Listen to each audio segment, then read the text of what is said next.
Hey, everybody. Welcome to another episode of The Exercise Mechanic. Today, we have the pleasure of being joined by Tim Walcott. Tim, thank you so much for being here, man. Thanks for having me. It's a pleasure. It's like the quintessential podcast intro reply. I know. It's like, oh, I just saw you. This is the first I, time ever. I know, I know.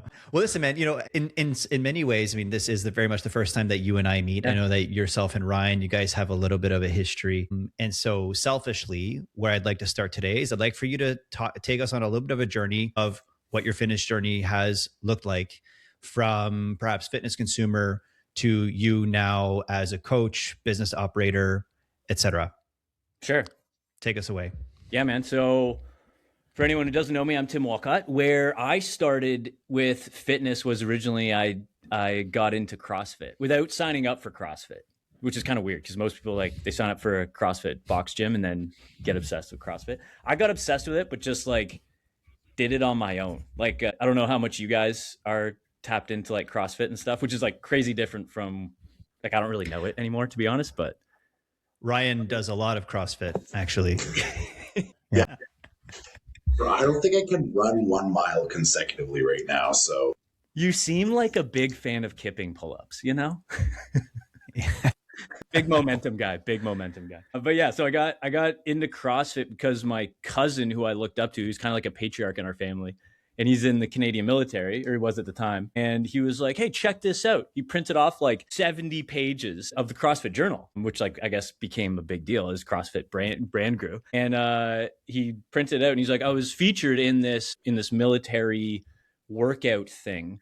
And, he kind of prided himself on military fitness, capable male stuff. And so he was like, check this out. And I was like, okay, cool. And I looked at him sandbag cleans, push-ups, pull-ups, whatever. I don't even think functional fitness was a term yet. I don't even think people had used that as marketing fodder or anything yet. I don't think. This would have been 2007, which is kind of cool. So he gave me that and I was like, oh, I'm going to start doing this because I want to get jacked and look like all my favorite football players. So I think this will do that. And then I'm going to go buy a protein shake. So I did that for a while and then never ended up signing up for CrossFit. I never did that, went in that deep, but I got obsessed with kind of the theory and the programming behind it and all this stuff. And then getting into fitness, a lot of people do through the weightlifting class at the gym. That's mostly what it was, where I'm like, oh, sick. I can learn how to bench press and stuff from someone who knows how to do this. Or at least I thought they knew how to do this. they knew more than me. So then I did that, sports, lifting weights. And then I went to, I was homeschooled until grade 10. So it was it would have been actually grade 11. So after a year in the public school system, I get the weightlifting class and I'm like, oh, this is sick or whatever, playing sports obviously. And then I graduate a year late, just the way that everything worked out with my courses and stuff. Because when I came in grade 10, they were like, oh, you don't have your French, you don't have this, you don't have that, but you have this. And I was like, okay, well, let's just spread this out over the next 4 years and take a bunch of spares and just graduate in 12 plus. And they're like, okay, cool. I was like, sweet. So I ended up graduating a year late and then went to college for fitness and health. 2-year diploma. And I think it was when it was newer at Humber College. And then I was like, I like partying way more. I like doing drugs. I like drinking. This is way cooler. So, yeah. And brain definitely not developed, as one isn't pre 25 or whatever. And so I'm like, yeah, no, consequences aren't a thing. You just do stuff. And then I guess things happen. No, I haven't even thought that far ahead. So anyways, get a degree in partying, give up on the fitness stuff. That was the most actually I'd given up on fitness because I was obsessed for a good 2007 till 2012. So a good 5 years. I'm obsessed with football, rugby, and lifting weights, canned tuna and whey protein, and trying to look like Brian Dawkins. I'm like, this is what I'm obsessed with.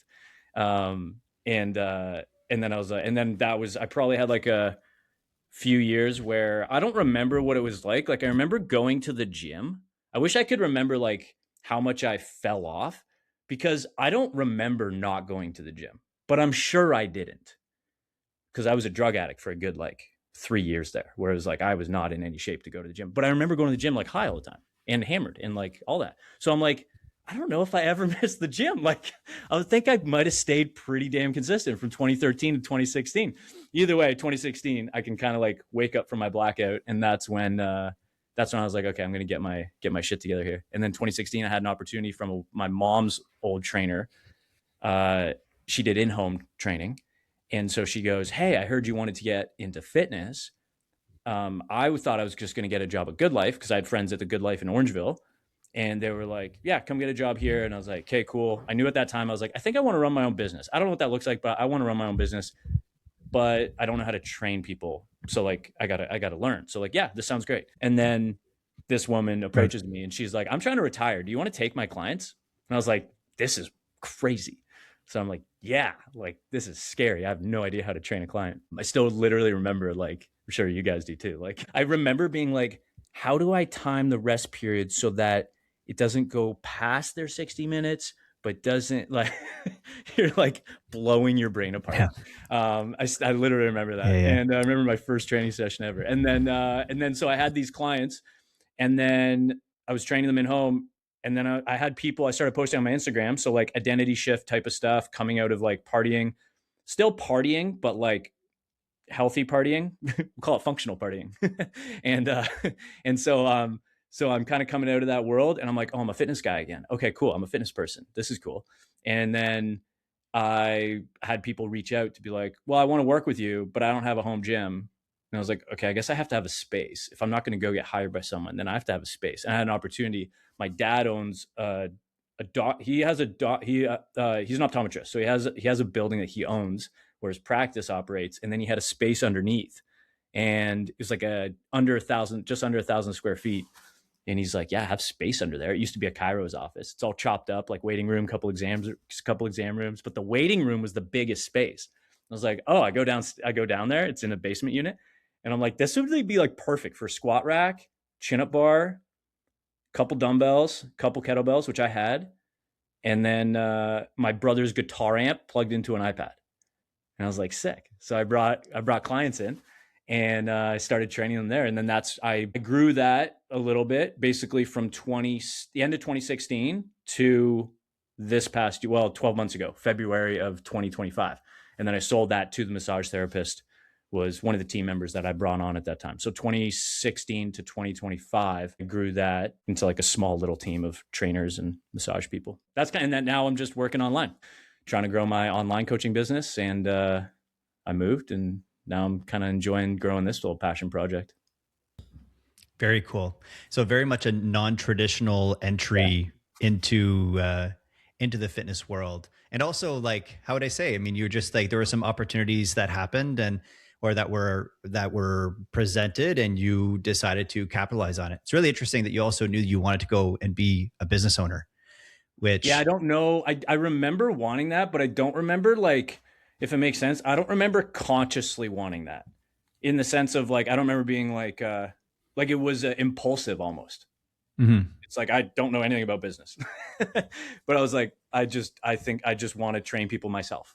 Like, I was like, I don't even know how to train people. You want to train people by yourself? Like, how arrogant. But I just remember that's how I felt. And I was like, okay, well, I'll just get there however I got to get there. And I remember the roadmap in my head. Like, I was training at that Orangeville Good Life Club for a while, and I developed a lot of connections and friends there. And then they're like, yeah, just come work with us and blah, blah. And I'm like, that sounds great. And then I had this opportunity come up. So I'm like, well, I guess I got to do this. It's kind of weird. I was not betting on this, but. And I apologize if you mentioned it, but so your time at the Orangeville Good Life, how long were you there before you ended up being full self-employed? So I never actually ended up working there, though. Just training. Oh, sorry. Excuse me. I was just a member. Yeah. I probably got you. Yeah. Okay, cool. Yeah. And now you're working online. Yeah. We've got this macro intuitive approach. We've got this obsession with leveraging AI as a means of optimizing your business. Where do you want to start? You want to start talking about macro intuitive, or do you want to start talking about your newfound obsession about leveraging AI to help you scale client success? Where do you want to start? Probably, I mean, I'll yap on either one, but I'm thinking the macro intuitive will probably come up anyway. And I'm wondering if, you correct me if I'm wrong, but based on your audience, they might be more interested in less interested in the macro intuitive itself, although they might be, but more so in the nuts and bolts of that, if that makes sense, like the guts, as like a coach. Sure. Do you know what I mean? Because I think everyone has their own macro intuitive protocol, or should, as a coach. So we could go AI if you want. Sure, let's do it. Let's do it. Talk to us Yeah. about that obsession of yours. Why is it an obsession? Well, because actually, so last year, so 2025, we were mentioning, I think it was off camera about like 2025 for me was a year that was super focused on client success, client systems, client experience. And I was like, okay, how do I create it's like a never ending process. So at some point you do have to be like, hey, this is good, cool, shift focus, work on something else. Cool. I understand that too. But I was like, I really want this to be really good. I'm okay if it's not great in 12 months, but I want it to be really good. I want it to be great in like years for sure, but in 12 months, I'm okay if it's good. So I'm going to really like buckle down and make it good. Now I'm a big believer that if you just hammer down on something, you should be able to kind of shift the odds in your favor. So then it becomes, highly likely that you just organically get the thing you want. I'm like, I don't know if in 3 months this thing's awesome, but in 12 months, it'll be more awesome than it is now if I just keep my head down and plug away. You know what I mean? So that became a big focus for me in the 12 months, especially because and you guys will be aware of this, and a lot of people watching, I'm sure, like in the conversation of fitness coaching and fitness business coaching and that kind of world, there's a conversation that either like hyper focuses on marketing acquisition, or there's like fulfillment and client service. And like, I think they're both the same thing. I think they're the same thing. They're two sides of the exact same coin. They're not even at odds. The thing is because they appear to be at odds is because we are humans with finite energy and bandwidth. So I cannot focus on both equally. By definition, I cannot, right? And I guess you could, but they would both become average, if that makes sense, right? Like I just can't make these both things great at the same time, all things equated. So it's like, I got to pick what my priority is. It's that whole idea of like, if everything's your priority, nothing is, right? So I started looking at it like, okay, well, if the front end marketing of my business becomes like very easy if my back end client systems / experience / results, because those are three different things, all kind of in the same world, but three different things. If those are like pretty dialed in, it's pretty easy to front end market, in my opinion, because then you just demonstrate that. You just kind of show. You're just like, hey, and like Ryan, you've probably seen some of my stuff with that, where I'll just be like, hey, here's like the phases that I put a client through, or like seemingly pretty boring stuff, like probably traditionally or stereotypically boring. But my ideal client sees that and they're like, dude, dialed it. Like that is literally what moves them down the funnel. You know what I mean? Because they want to see a plan. They want to see like the inner workings of that. And that's easy to show, right? In my opinion, because you just have to demonstrate like, hey, here's what I do. Here's why I do it. Here's how it could work for you if you want. It's pretty simple, and there's no clever, weird copywriting or I don't know, direct response, whatever. Like it's pretty simple, pretty straightforward. So I was like, that all comes back to client success and client results. I think a lot of times people are like, well, I need to get client results because I want referrals.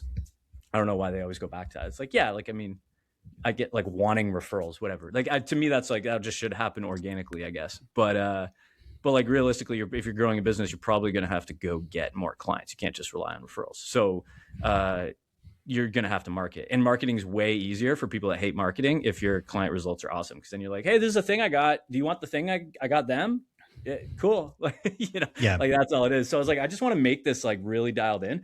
The other thing that I was looking at it as too, is because I experienced in 2024 and at the start of 2025 is when I noticed it in 2025, but in 2024 for sure, I'd like grown my online business while I was still with had my in-person studio, and I'd grown it to a point where like it wasn't massive or anything, but I was like falling into this trap of over delivery, which I think a lot of coaches do. And I was like, where is the line where I get clients what they need to get results while also getting them what they want?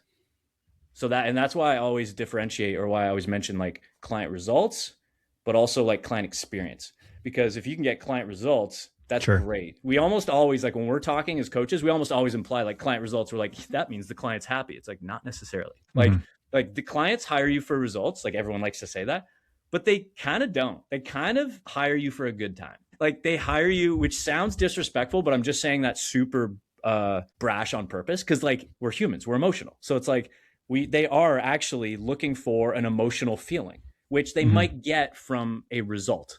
They probably will, but they'll probably also get it with the way you talk to them or don't talk to them, or a bunch of other aspects of client support and client experience. Right. So that's where I was like, Totally. how do I find that balance of like giving clients what they need, but also what they want in a way that allows me to enjoy that process?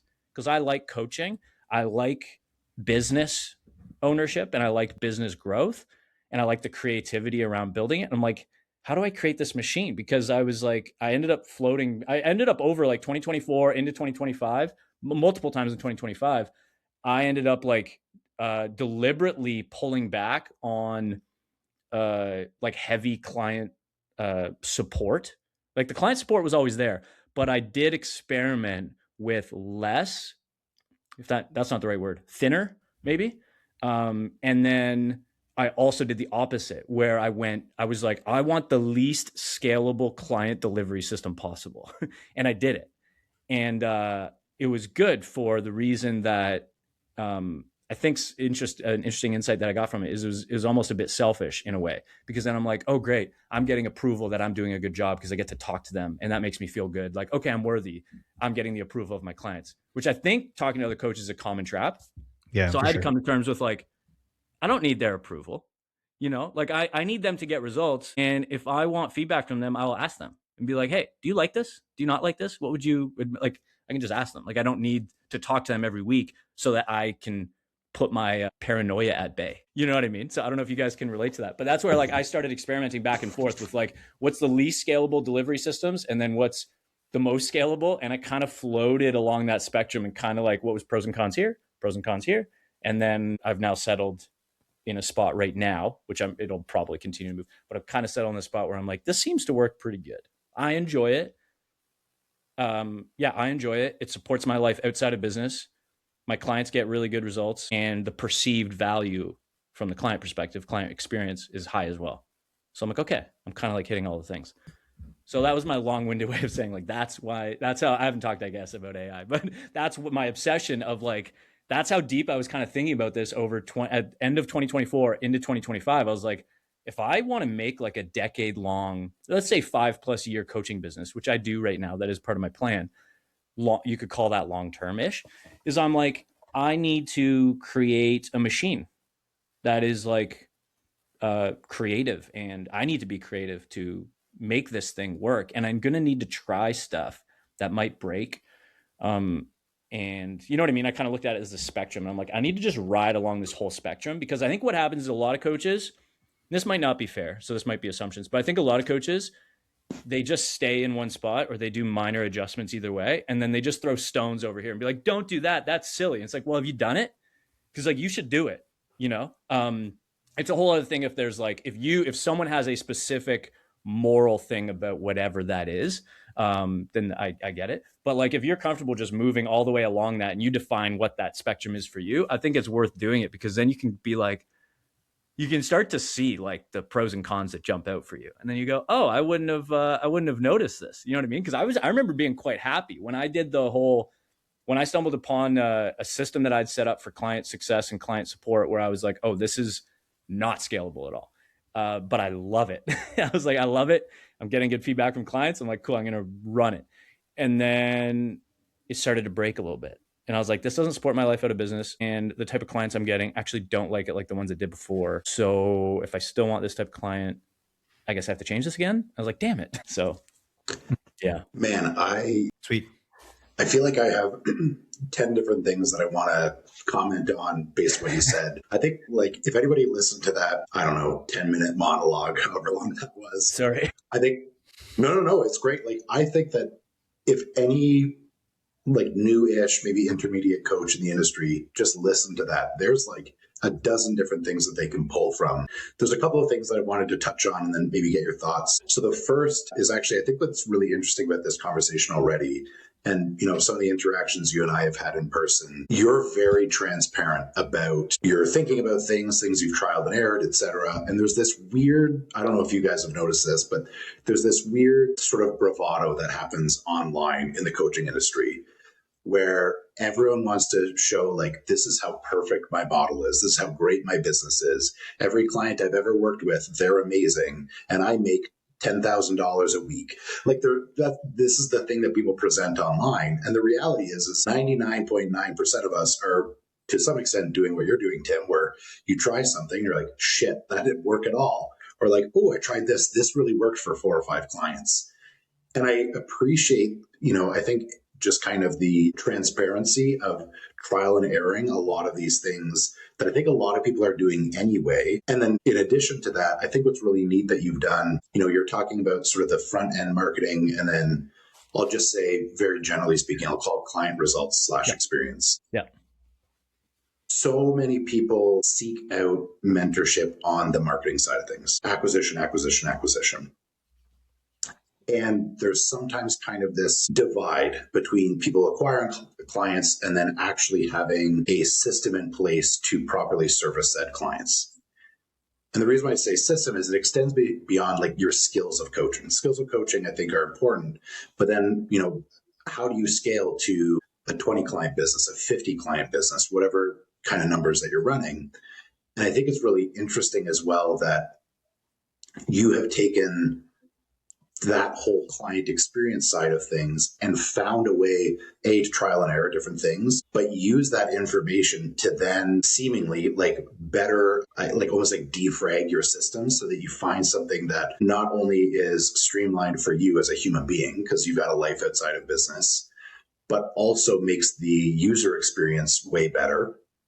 And then, as you said, like now you just end up with dozens of clients over years that have results, and it makes the front end really easy. But I think I don't know if you have more thoughts on them. You probably do have more thoughts on this, but I'd love to hear them about like exactly how did you systematize, I guess, like the findings of that trial and erroring on the client experience side of things. Because I think that if people can, rather than just being like, I have to get results and not really having a good way of doing that from a really systematic standpoint, but if you could be like, hey, I've just got a way that I know how to handle from the first point of contact to the discovery call to whatever.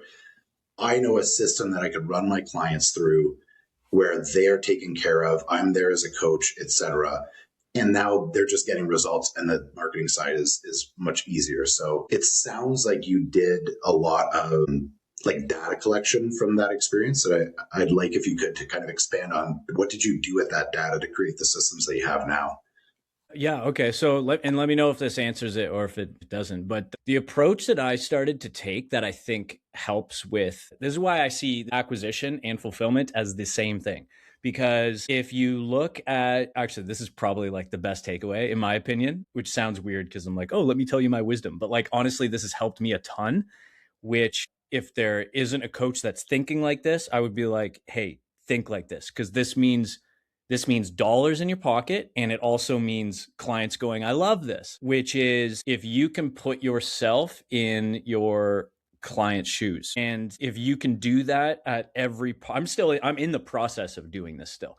But once I made this decision of like, I think this is what I need to start doing, then I was able to be like, I would put that hat on basically for example, right now, I'm like actually, I have to tweak a couple things about it again because I added an upgrade to one of my services. I do blood work analysis with my clients now. Now, I'm not the one trained on the blood work analysis, but I have a partnership that does that. And so to be able to do that, it's another thing now that goes into my onboarding process. But up until then, onboarding was like super dialed. So I'm like, damn it, now I got to mess with it, which is fine, but it'll be like, I'll redial it again. But the onboarding process, I was like, hey, how can I make the onboarding process like really smooth for me and then also for the client? Because again, I like the way I was looking at it was like, if I want to improve onboarding, I need to put the hat on that thinks like them. So like, okay, I'm a new client. I just paid for this. Oh my goodness, that's a lot of money. Oh my goodness, I don't know if I can do this. Like you have to think like them. And then and every day, like, what are they thinking? So then I'm like, right now, the way my onboarding is set up, it's 7 days from the discovery call they pay me. It's 7 days of manual reach outs from me that I have automations sent to me to remind them to go ping them with whatever. And then I also have automation sent out hitting them with like specific resources at what I think right now I'm testing at the right times, so that they're in a position where they're like, the goal really, whether it's possible or not, the goal is so that they're like, wow, that was perfect, which might not be attainable, but I want to get as close to that as possible, where they go, wow, that was very smooth and easy. And I love how I look and feel, and it's been 5 days. Like, that's what I'm trying to do.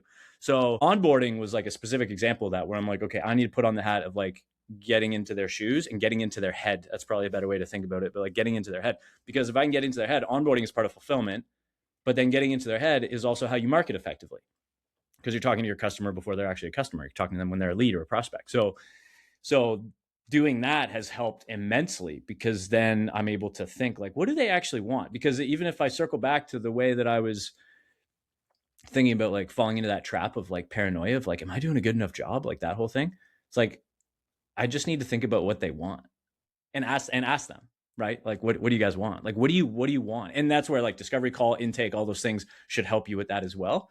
But being able to like, I don't know about you guys, maybe it's easier for some people. I found it like hard to do that, or it didn't come naturally anyway. Like I had to, and maybe that's human, because we're all to a level self-interested. So like it takes like effort to be like, wait a minute, get out of me, get into them. So I have to like deliberately do that. And when I do that, marketing gets easy. And then if I want to improve pieces of fulfillment or something like onboarding, I was like, oh, this is like way simpler, because it's like a lot of us in this job that really care about this job, I think there's like a level of behavior change and like behavioral psychology that we probably respect and like, and that is a big part in being able to do that, I think, because you're like, okay, well, thinking about that person, like, okay, they just paid me. It's been 60 minutes.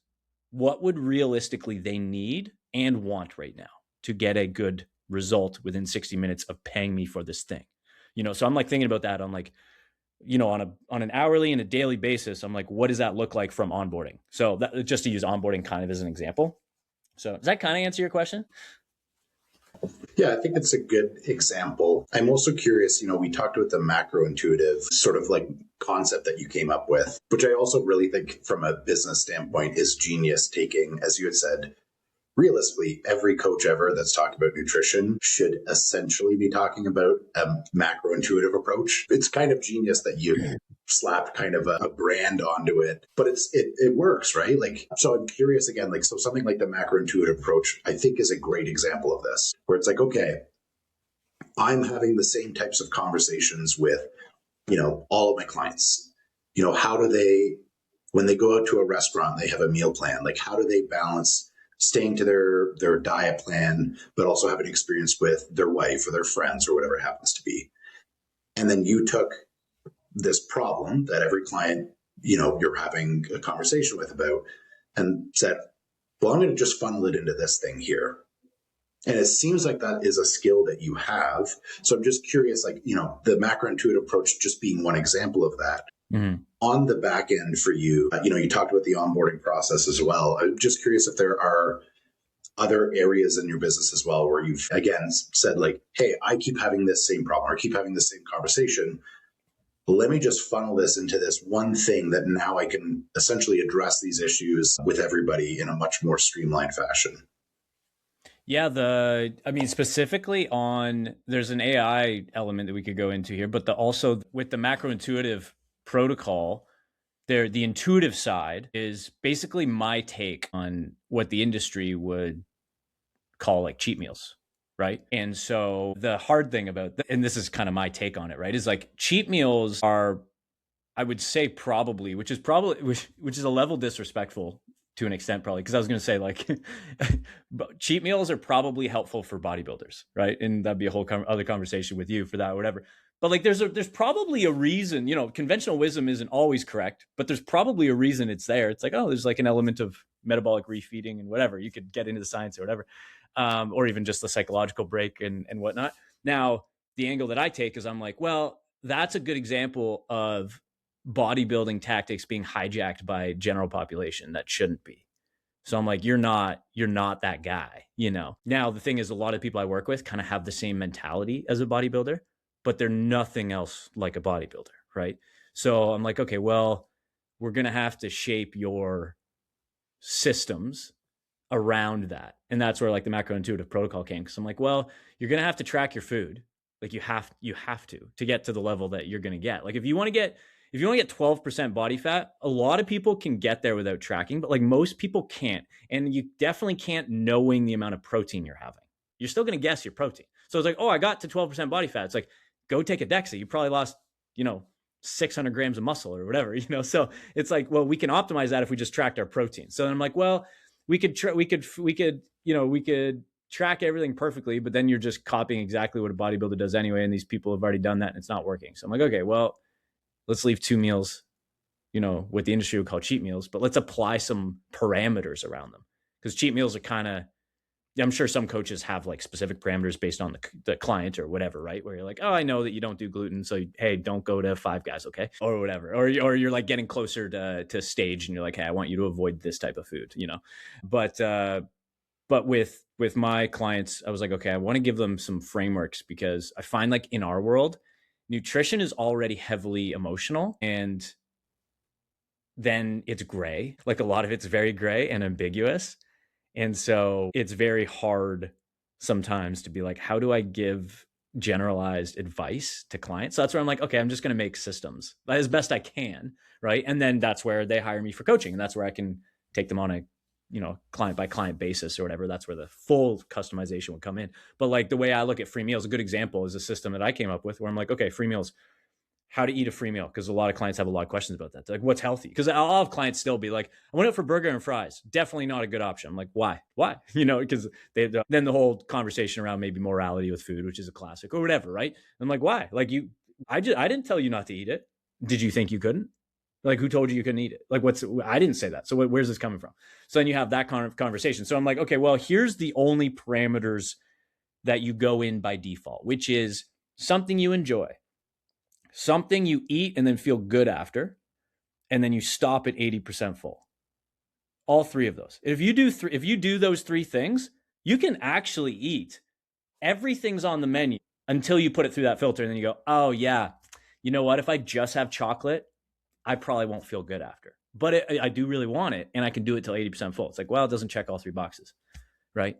So that's like a framework that's like pretty simple, but covers a lot of bases for someone to be like, oh, this makes a lot of sense. So if I go get my favorite burrito down the street, it's enormous, a lot of calories. I didn't think of it. Like I always looked at that like junk food, but I definitely can stop at 80% and I feel good after. Like I never mess with my sleep, my energy, my gut. I'm like, okay, that's probably a good option then.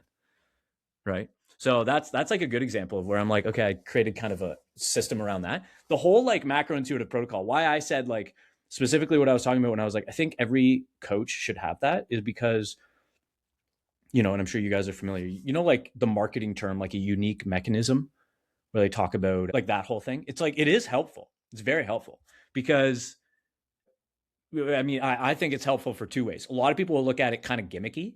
Right? They'll be like, oh, unique mechanism. Cool. You have your cool little method blueprint. And, a lot of people have probably like ran it into the dirt because just like the corny corners of the internet have probably ruined it for, high IQ people like ourselves. But the fuck are you talking about? Don't let me in that category. I'm low IQ, baby, all day.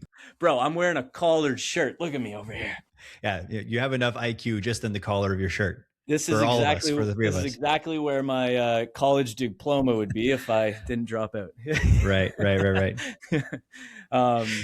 But so the unique mechanism. Here's this comes back to fulfillment and marketing being the same thing. This is my philosophy anyway. Because the unique mechanism, it's easy to look at it and be like, corny, gimmicky, whatever. Sure, it works for marketing, which is how everyone looks at it. It's like unique mechanism, marketing, unique mechanism. It's for acquisition. It's all for that front end stuff. No, when you have a unique mechanism, you've now created a back end system for delivering systematized client results. So right now, I can take a client and put them through the macro intuitive. I can install the macro intuitive protocol, put them through my delivery systems. And then there's probably a few dials that I got to turn. It'd be the same thing that you guys would do as well. And in your own way. and I'm turning a couple dials, and then I'm like, yeah, I know the formulas works. Like it's good. You just do the thing and it'll work, but like I didn't have that before, but that helped to organize it in my head as the operator, which I think a lot of people, I think, dismiss that idea of like the back end advantage or the delivery advantage of having a unique mechanism. Because you're like, oh, now I have a system, like a lot better system for delivering client results. And also keep in mind too, clients, like our job of delivering client results is actually a long, drawn out sales process. Like that's actually what it is, right? So if you don't like sales, you really just don't like being outside your walls or I guess talking to humans, because it's the whole thing. It's the game of life. Because it's like you sell a client, you sell a lead, you sell a prospect into your coaching company, and then you literally sell them forever, every day, or at least every week for their entire client life cycle in your business. So just for those that aren't picking up what you're putting down, what are you selling them on once they're inside? Just to make that crystal clear. Yeah. So, and a good question. So Ryan hires me and I'm like, Ryan, here's what you got to pay. Here's what I'm going to get you. Ryan's like, wow, that sounds really good. I love that. Sign me up. Here's my credit card. And I go, cool. And then I double bill him. And then he doesn't notice. And then I get him his plan. I get him his nutrition plan, I get him his training, onboard him, blah, blah, blah, whatever. And then he goes, why am I doing beef protein? And I'm like, here, you mentioned on the intake, blah, blah, blah, blah, blah, and your goal is this. And you go, oh, I've always done whey. So now I have to sell him on beef. He's like, I've always done whey. And like, I like whey. Why would I do beef? And now I have to. So it's like these little decisions around, which I know, right? So just explaining it for everyone. It's like, that's really what it is. It's like these little micro sales opportunities, which like, if you're a good coach who gets client results, but you feel weird about sales, you're actually really good about sales. You just have an identity issue around sales, in my opinion, because you're actually an expert. You are you have not accepted your identity that you are very good at it. You don't want to be good at it because you probably have an identity in your head that like, ew, gross. I think I am gonna speak for you, Ryan. Ryan and I agree with you on that 100%. There's a lot of different threads I'd like to pull on here, but one of the things that really stands out from you is pattern recognition. Looking at trying something, gathering data, looking for what's working, what's not, scrutinize, rinse and repeat, looking for the key pillars and the key principles that move the needle for people. And then looking at, from a packaging perspective, how can I package this in a manner that checks the two boxes that you talked about earlier? Client results, then also the client experience. Client experience being the thing that they want, that perhaps they associate with success, which sometimes is results and sometimes it isn't. Sometimes it's how you make them feel, right? Yep. That for me, that is oozing out of your pores in this conversation. And I'd love for you to just kind of double click on that, because if we're thinking of the folks that listen to this pod, which is that's what the kids are calling podcasts lately, in case you're wondering. Thank you for defining. I would have been lost. You're very welcome. I'm selling you on the notion of pod right now. But I'd like for you to talk about that a little bit more, because we think of like trainers come here looking to learn various things about exercise prescription, rehabilitation sciences, how to get smaller in the case of Ryan, because he's really good at becoming perpetually a smaller human being. or coaching people through various iterations and manifestations of behavior change. Here specifically, we're really tripling down on nutrition and nutritional coaching. I'd love for you to talk about the delta between delivering a result and also delivering important aspects that deliver the client experience that perhaps coaches should keep in mind when they're working with their clients. So that way they can be like, got it. Like, I know how to make a plan, but maybe I haven't been allocating enough importance to how I'm making my clients feel as a means of perhaps driving adherence, as a means of driving more people coming into the funnel, et cetera. Like, what are some of those things that you really triple down on from a client experience perspective? Dude, good question. So I'll open with a very non-conventional one or non-traditional one. And this is probably good because I'm going to assume everyone that listens to this pod is probably high IQ and extremely good looking. More importantly, very high IQ. And I say that like jokingly, but like it actually matters, because if they're dumb, if they're a bad coach, this wouldn't make sense. Speaking of low IQ, I lost my train of thought. Where was I going with that? Wait, what was your question? You wanted the delta between client results and then their perceived value basically around it. Yeah, so I'm really curious. If we think about to make this really, I guess, tangible, if a trainer's thinking of like nutritional coaching as a means of driving an outcome, fat loss, hypertrophy, whatever, a lot of trainers know the mathematics of how to do that. Yeah. And where a lot of people drop the ball is the client experience piece, because as you highlighted really well on many different occasions, those are two different things. Yeah. Sometimes they overlap, but sometimes they don't. And I'd love to just kind of pull on that thread to make that really clear of some of the things that you really triple down on when it comes to delivering a really strong, ironclad client experience that drives the outcome forward. Yeah. Okay. So the non-conventional one that I had for you was basically kind of ties in with what I was saying before, where if you're a coach that cares a lot, then you are prone to this paranoia that like, I'm not doing a good enough job. And you can fall into that trap, and then you can over deliver. And over delivery is selfish because it's rooted in I need approval. You do not care about their success. You care about their success insofar as it makes you feel good. So it's probably a tough pill to swallow for some people because they're like, damn, it's like, yeah, that's like, you need to fix that because it won't make you happy, but it also is actually getting in the way of your client results. So the non-traditional example of this is you could create a plan, presumably you would, that works. And then you give it to a client.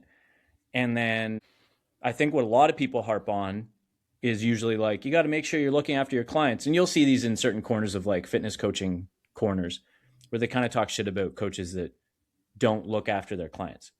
Like, I don't even bother doing that. I mean, for a number of reasons, but like, I don't really talk to anyone that does that. So it's like, I don't really know who would listen to my story that needs to hear that message, So throwing stones at those people doesn't really help. Most of the time, they're good coaches who care too much. And they're selfish just like all of us, but it's rooted where it manifests in over delivery. So what happens is if you do that, you end up you have the recipe for client results, but you've now started to kind of encroach on client experience. And it depends. Now, this is largely contextual upon like your ICP and who you work with. So this has probably even changed for myself. So it comes back again to like get into the mind of the person you're working with, because you want to know, is this someone who needs, like the type of person I work with, are they the type, and I know that this depends across your entire roster of clients, but if you generally go after similar types of people, you should know the headspace of your type of client. I have a client that's been with me for around 3 years now, I think. And they are they're my guiding North Star for how I do things. So I recently changed my check-in process, and I did it after they sent me a response to the check-in, and they said, okay, check-ins are getting really boring. And I think, is it okay if they made a suggestion, and the suggestion was good. And I was like, yeah, they're right. It is boring. And I was like, how do I not make it boring? Do I need to not make it boring? And then I was like, I know what's going on. It's not that it's boring. It's that it's not worth it. They are consuming a 3 to 7 minute Loom video, which is not uncommon for like a check-in, right? In our industry.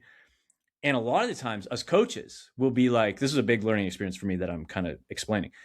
You're like, oh, it's face-to-face. It's like, well, face-to-face, whatever. But like they get to hear you talk, see your face, like videos, like there's a level of personality that comes through. It's more personable, right? So we're like, oh, higher perceived value. Depends on the client. Because this client, which I get a lot of clients like this client now, they are annoyed by that. They're like, oh, I guess it's part of the program, so I'll do it. Cool. I'll consume it when I need to, because you're going to give me information in that video that helps me succeed. And I care about succeeding. I care about winning. That's my that's the person I am. I want results. And then I go, cool, I'll watch this 7-minute video. And they watch this 7-minute or whatever. Now I've changed that now to something that's way leaner, easier for me to deliver on, easier for them to consume. So client results probably are the same, if not maybe better as an extension, but client experience has gone way better. And why I say it's non-conventional, because you'd be like, oh, I'm doing what I thought. I'm pulling back on support, kind of what it seems like, right? I'm thinning it out in a way. So you'd be from a check-in process anyway. So you'd be like, oh, that's weird that they would find that higher perceived value. But that type of client, that's just friction. in the way of them getting what they want. Like, don't talk to me unless you need to talk to me, bro. Like this client I'm talking about, like they're a COO of a $15 million company. They're busy. They're tired. You know what I mean? They're like, I don't want to watch your 7-minute loom, man. When I used to book in 2023, I had this client at the time, and I remember I had monthly phone calls with clients, and I still do a monthly Zoom with a client, but I make it optional because, like, hey, if you don't want to get on a Zoom, because a lot of my clients are on Zooms all day, and then they see a fitness coach that they've paid thousands of dollars for, say, hey, do you want to get on a Zoom? They're like, no, hell no, dude, no way. But I also have clients that are like, that sounds great. I would love that. Right. So I make that optional. But before, when I was like, hey, you need to get on your monthly phone call, I'd be like, I would just reluctantly book it. I was in my head at the time, not their head. So I'm like, wow, I'm delivering a great result, touching base with my clients, having a nice chit chat at 7 p.m. on a Thursday. And they're just like, yeah, okay, for sure. Yeah, cool. Anyways, yeah, okay, cool. Talk to you tomorrow. Like, they're just annoyed, but they're not going to tell me that. But there's probably signs if I got out of myself.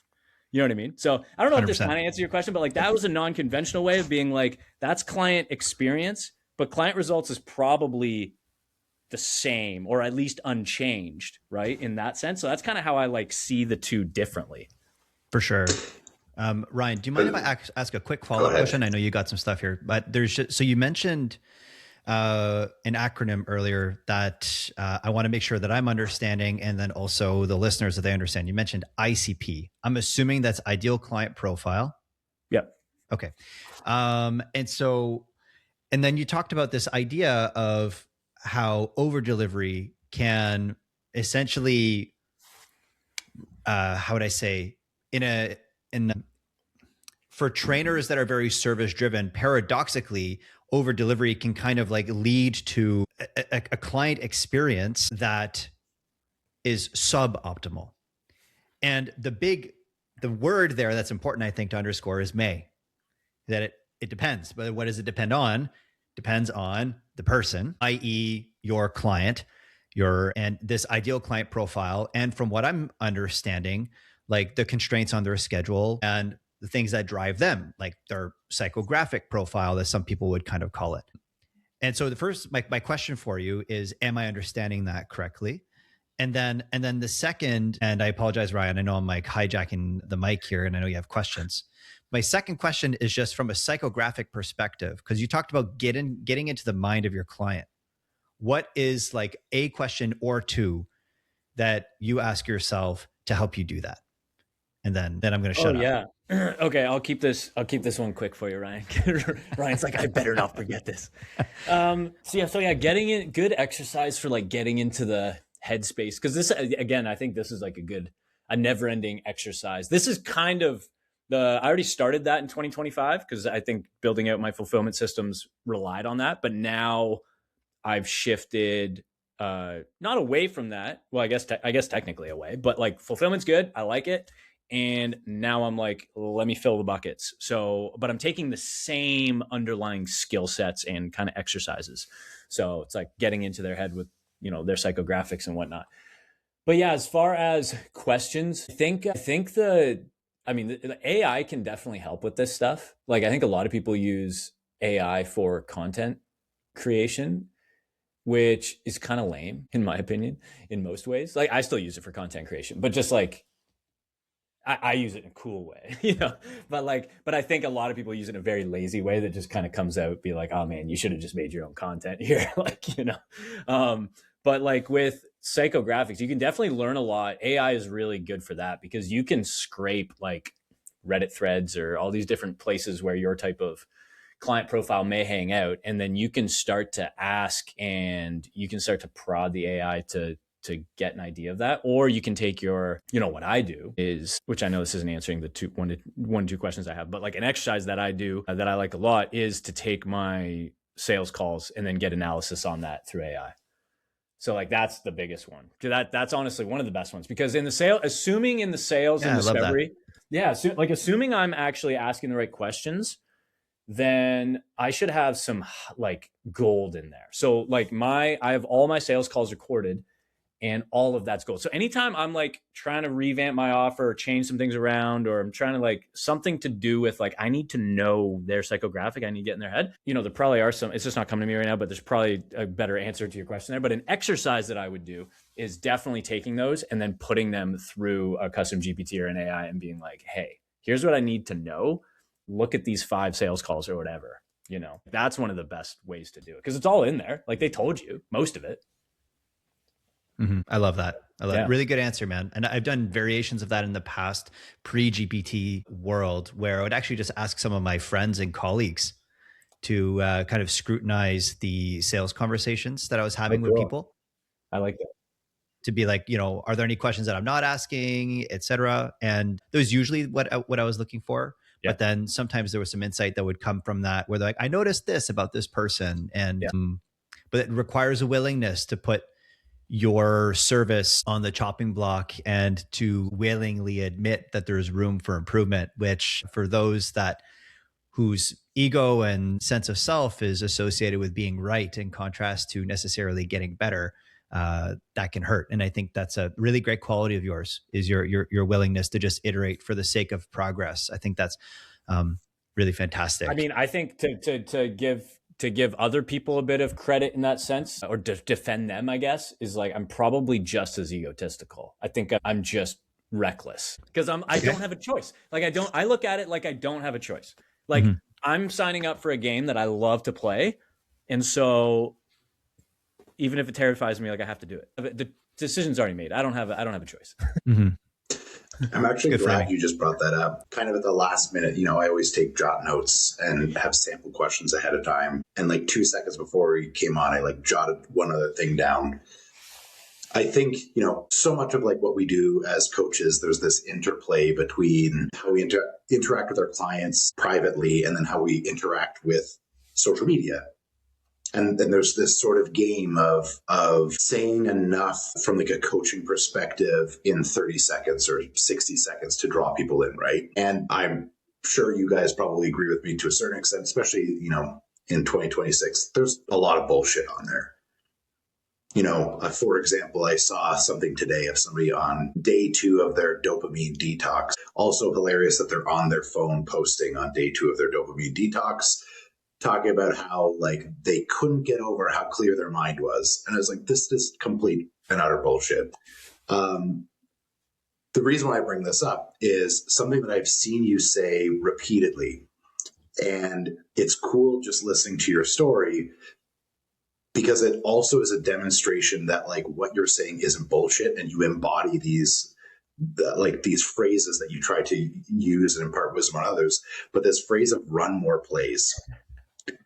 And you've kind of alluded to it a couple of times, but it's so simple and it's something I really like, it sounds like from, back in the getting a degree in partying days all the way up to now, you just run more plays and you give yourself the opportunity to essentially make a mistake 99 times. But on the 100th play, you're like, that inched it forward a yard. And I think that that's something, I don't know if you have even more insight into that. I'm sure that's a very conscious decision.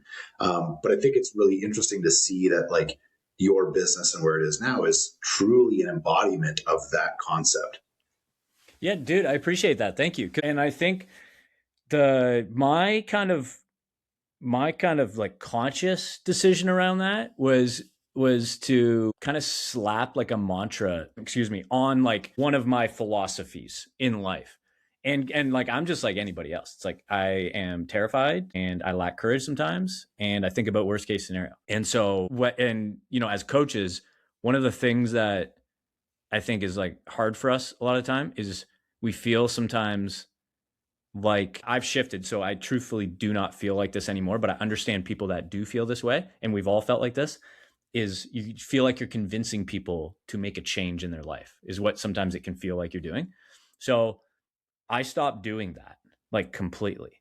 And then what I realized was a better way, this comes back to like human psychology and behavioral psychology and things like that and behavior change and all that, is like people are inspired by people that embody the aspirational identity that they want to be. It's like basically what movies are, right? So that's kind of what I'm actually consciously trying to do, is being like, well, it's kind of a win-win if I just live my life like a movie and then tell other people, hey, you could do it too. And then that has 2 effects. it inspires people to do awesome shit with their life, and or it inspires people to do awesome shit with their life and hire me. So I'm like, either one's great, you know? So, and there's going to be a lot of people that don't, and that's fine. But I think a lot of times coaches fall into this like trap of trying to convince. It's like, you need to get fit, you need to do this. And I'm like, oh man, that's such a weird energy, because yeah, you come off like you're convincing, and then people don't want to be convinced. They want to be inspired, right? Like, and then also if they're inspired, coming again, like a big part of like behavioral change is like humans are way more likely to be successful and bought in on something if they think it's their idea, or if they feel like it was made on their own accord and their own agency. So if you inspire someone, you inspired them, but they made the decision, they're way more likely to follow through than you're like kind of beating them over the head, being like, you're fat, you're going to die, you need to get in shape because XYZ or whatever. And like some of that energy is probably, there's utility in that depending on who you're speaking to. But does that kind of make sense? That's kind of how I see it with Run More Plays. It's like embody the philosophy and then take chances, because that's the fear with a lot of people with, you know, hiring a fitness coach or making a fitness change. Forget about giving me money and them hiring me. Just inspiring people to make a change would be like, there's fear there. There's lots of fear, identity shifts, social stuff, social consequences, money, energy, embarrassment, humiliation, public, whatever, like all this stuff.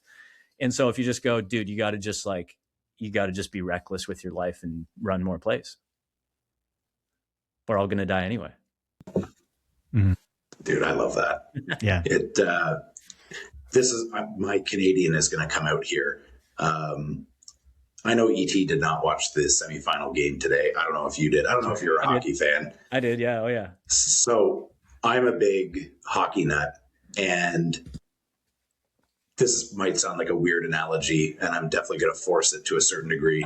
But what this makes me think of, and, you know, I'm somebody where like, I think a lot of things in sports, are microcosms for other things in life. I think there's a lot that we can learn, you know, from, you know, watching something that happens in a game, the things that lead to success, the heartbreaks, all those. Watching a game like hockey, which I've been on skates since I was like 3 or 4 years old. You know, for anybody that didn't watch the game, Canada eked out a 3-2 win today, despite spending basically the last half of the game absolutely peppering Finland. And I think that this is a really good example. So if you look at what happened with them, a lot of the goals that they ended up scoring in the second half of the game are the result of all of these little things that happen. A guy that back checks just enough, a guy that gets his stick in the way, a guy that got his body, like nudged the goalie 2 seconds before, threw him off his game, all of these little things. And I think in a way, like that is this embodiment of the run more plays. Totally. Like we just see the guy scoring the goal and everyone cheering.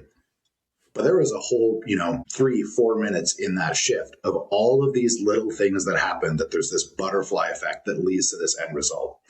And I think in a sense, what you're saying, at the very least embodying, is kind of a demonstration of that too. It's like, yeah, they made a mistake. Things happen really fast. You're afraid, all of that. And if you just keep grinding at it, like eventually you pop one and it's in the back of the net, right? Yeah, you're increasing. You're like, the way I look at it is, you take enough shots, success doesn't just become possible, but it becomes probable. You're literally like shifting the scales of luck in your favor. The more shots you take, it's like I can give you 10 shots on net from halfway on the rink, or I could give you 1,000. Be like, how many more you get? You're gonna want more shots. You know what I mean? So it's like, why would you not take more shots? The math works out, but it's our brains, right? Like we just get in our own way. Yeah, I love it, man. I think like one of the things that's really great about this conversation, you've on various in various different, how would I say, contexts and topics, we've talked a lot about like the psychology behind making things work. And one of the things I really appreciate from today's conversation is talk about like the psychology of the operator, someone who's running a business, not just a coach, but someone who's thinking from a little bit more from the perspective of the operator, and not just the technician who's working with a client. And I know that transition is very, very difficult for a lot of fitness professionals, because in many ways it requires that we kind of put on different hats and think differently about the same presenting problems. And yeah, So I really appreciate today's conversation and how much it's gone into the psychology of operating a business and the psychology of iterating and trying different things. I think it's really fantastic. As a means of helping all of us get to know you better, we've got some rapid fire questions that we'll dig into next. Ryan, take us away. Ooh. And by the way, rapid fire means not a 10-minute answer to every question, just FYI. This is why I never ask Ryan rapid fire questions. Dude, you guys didn't know that like I was made for podcasting. Once podcasting came out, it's like this guy, my wife still says, she's like, you don't stop yapping. Dude, I talk it like we're going to bed. I talk while I'm lying there like every night. I'm exhausted. I just talk. She's like, can you just shut up? We're trying to go to sleep. I have earplugs in. Honestly, that's relatable. I'll be quick. All right. So getting into these. So our first rapid fire question, what is your favorite book, movie, and concert? Ooh, favorite book? A Mere Christianity by C.S. Lewis, probably. Probably Mere Christianity by C.S. Lewis. Okay. Favorite movie? Good question. Gladiator would be the basic boy answer. Lord of the Rings would be basic boy answer too. Basic millennial answer. Those are good answers. Yeah, those are both pretty good, eh? I got to pick like a weird like indie one or something, but no, go with Gladiator. What was the last one? Nice. Concert. Oh, we Rufus Du Sol. We went to Rufus Du Sol in Toronto in July this past year. That was pretty sweet. That was probably the best show I've been to. Nice. Yeah. Your favorite and least favorite food?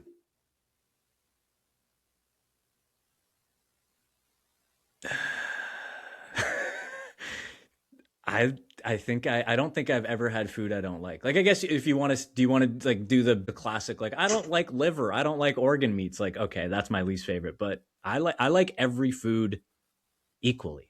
Like, actually, that's a bad Fair answer, enough. isn't it? That's such a bad answer. I love all food. I love all food. I mean, it helps all of us get to know you better, right? I mean, that's a weird quirk. I don't share it. Ryan doesn't share it, but that's you, man. So it's all good. Well, I go through phases, where I'm like, oh, I want shawarma for a month, or I want sweet Thai curry, or I want whatever it is. But I'm like, it's all the same. Like, I wouldn't be like, that's better. I'm like, I love them all. Like, there's no like death row meal for me. I'm like, chicken and rice, but like with a sauce I like. Your proudest moment outside of business? Oh, good question. Proudest moment is probably getting married to my wife. Yeah. That would be good answer. Yeah. Favorite athlete growing up? Oh, Brian Dawkins.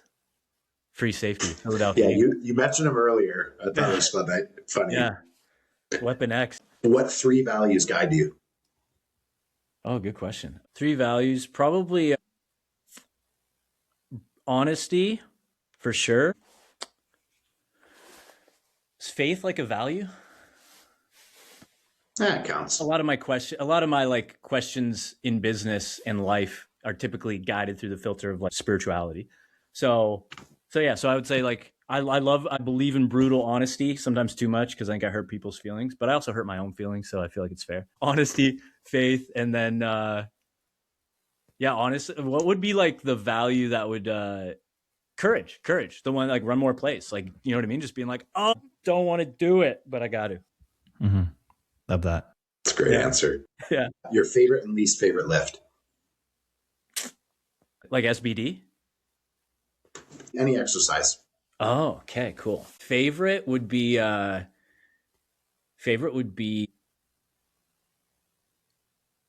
elbow, probably like where you're reverse sitting on the preacher curl machine, elbow supported dumbbell hammer curl.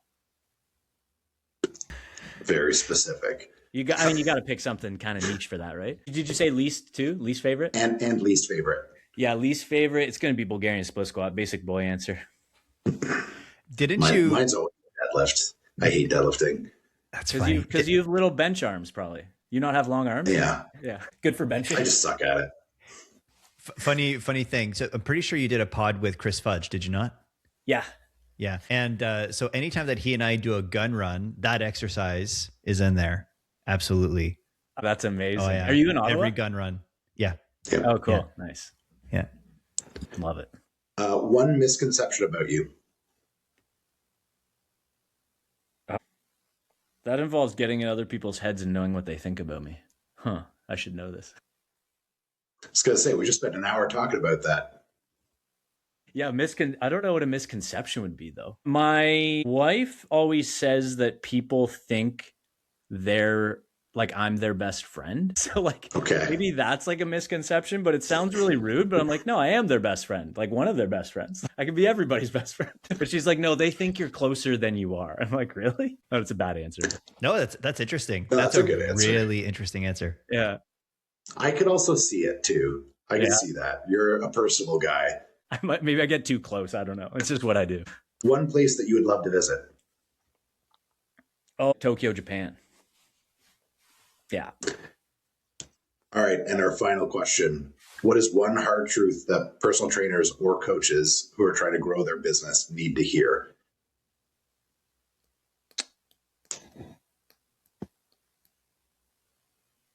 Probably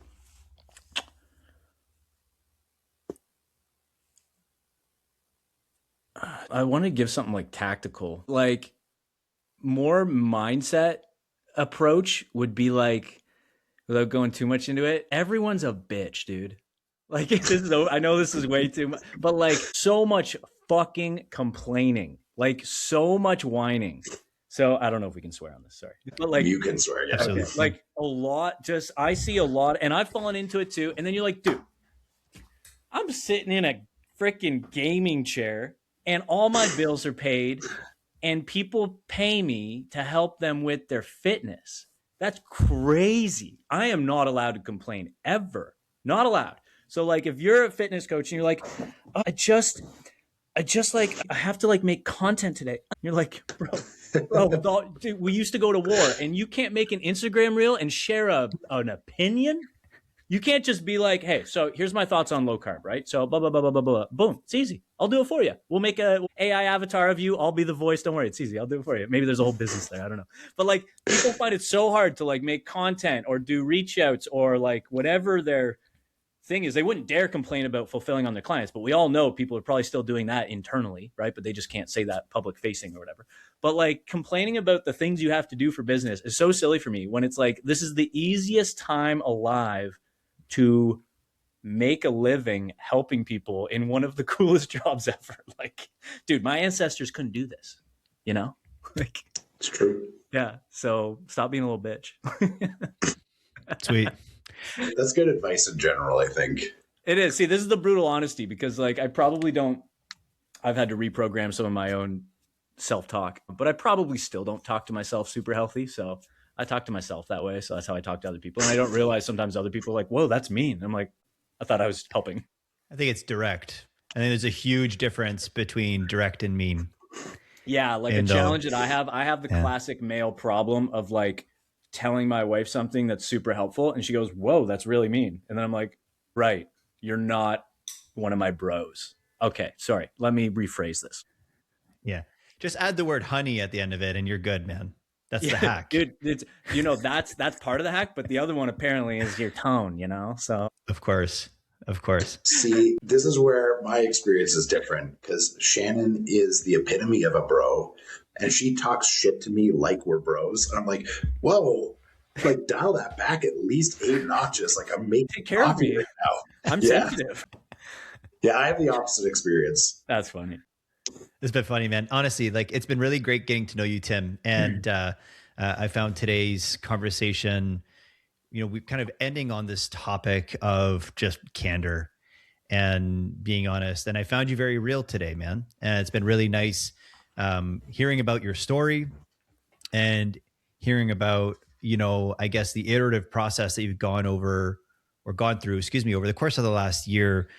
That's been a client-centered process, which has kind of required that you examine yourself and examine the various ways that you didn't know you were secretly getting your kicks, and selling it to yourself like as if you were doing it for the sake of your clients, but in reality it's just because it was self-serving. And I think that, you know, the introspection that requires isn't common, and for many folks it's a bottleneck to progress. So I think it's really great that you modeled that, and I appreciate us talking about that on today's pod, as the kids say. So for those that are listening who want to learn more about you, where can they do that? If perhaps they're interested in working with you as a client, is that a possibility, etc.? I want you to shoot your shot here, and then we'll wrap.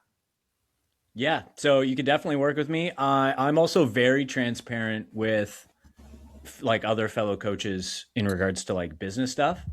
So, which like sometimes people are like weird about.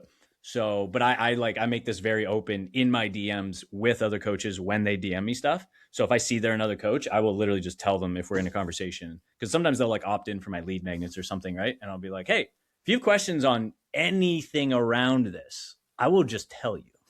So like, just let me know. I enjoy it selfishly, but it also is enjoyable to like help other people. And also like I can learn too and be like, oh, I didn't know that was a way to do that or whatever. So if anyone's listening to this and they're like, hey, I like the way maybe some of my philosophies or the way that I kind of think about things, and you want to bounce some ideas off me or whatever, send me a DM at I am Tim Walcott on Instagram, or well, do that. And then if you like long form stuff and you want to see more on like the macro intuitive protocol, or for whatever reason, you can check that out on YouTube at I am Tim Walcott as well. Because those are basically the two channels that I push for the most part. Awesome. Nice and simple. Yeah. Thanks for having me. Thanks so much, man. I appreciate it. Yeah. It was a really, really great conversation, and I really enjoyed today. And I know that our listeners are going to get a lot out of it. I wish you well. And I wish you continued success. And I look forward to the next time that our path will cross. Thanks for having me, dude. Take care, Ren. Cheers.